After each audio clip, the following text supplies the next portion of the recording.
Breaking news, as leaders of 7 of the country's largest banks are being grilled on Capitol Hill, the House Financial Services Committee, led by Congresswoman Maxine Waters, are conducting a review of the institutions 10 years after the financial crisis.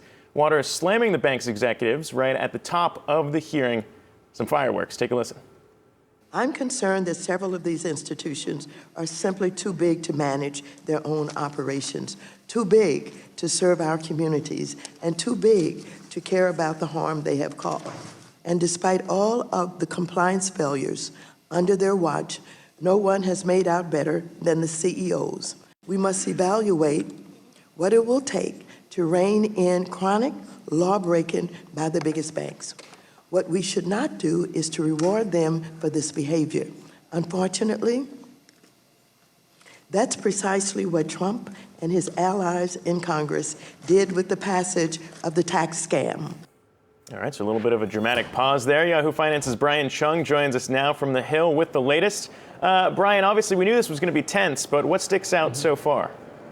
Yeah, well, there are a number of topics that were discussed. Obviously, regulatory policy, also anti-money laundering, and a lack of diversity, for example, was something that was a big focus of a number of Democrats. But something that I thought was really interesting, and I understand you'll be talking about the minimum wage on this show as well, but just the CEO pay discrepancy. So an interesting exchange between New York's Nydia Velázquez, a Democrat, and Michael Corbat, the head of Citigroup, over why Corbat is making 486 times the salary of the median employee at Citigroup.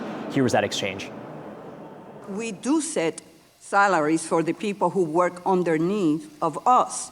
So if you're not happy with the pay ratio at your firm, there are 2 ways to correct it. Because believe me, it doesn't look good. Lower your salary or raise the salary of others. So let me ask you this question. If you were an employee and you saw your boss making $486 for every dollar you made, how would you feel about that situation? I would be hopeful that there's opportunity to continue to advance within the firm. Right, so obviously a tough answer when you do make $24 million. That was a number that Corbat made in 2018. But another interesting thing was on policy. Jamie Dimon, the head of JP Morgan Chase, obviously had his annual letter not too long ago suggesting a number of policy initiatives.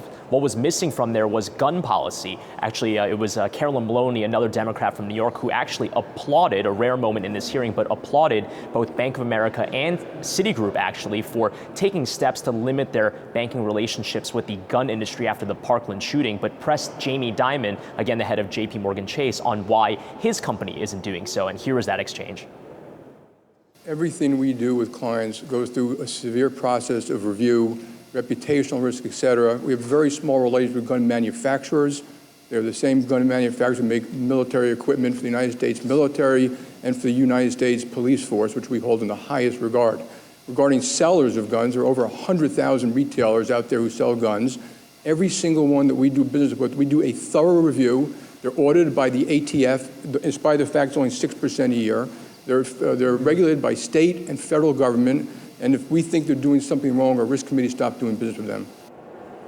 So obviously Jamie Dimon doubling down on the fact that he does not want to change his current relationship with the banking industry. Now, I do want to note that the hearing is still going on. We still have yet to hear from a number of high-profile Democrats like Alexandria Ocasio-Cortez and also Rashida Tlaib. We will keep tuned to any sort of comments that they make. But again, the 7 CEOs still being grilled on Capitol Hill here in Washington, D.C. Brian, we talked about this yesterday on the show in terms of Bank of America recently announcing changes to their minimum wage, a hike right ahead of this hearing. Have you sensed any way that that has positively impacted how they're being treated at the hearing?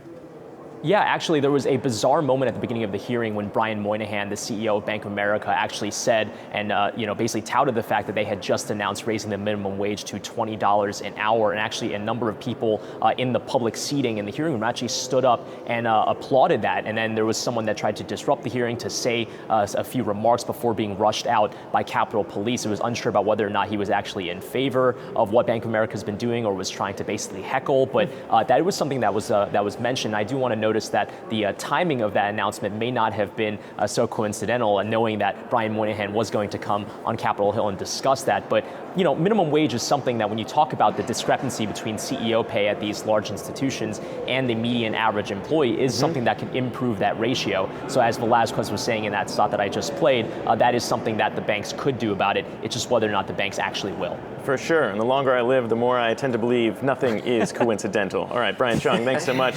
We'll check back in with you later. And we should note, Yahoo Finance will bring you the highly anticipated questioning from Congresswoman Alexandria Ocasio-Cortez. That right ahead.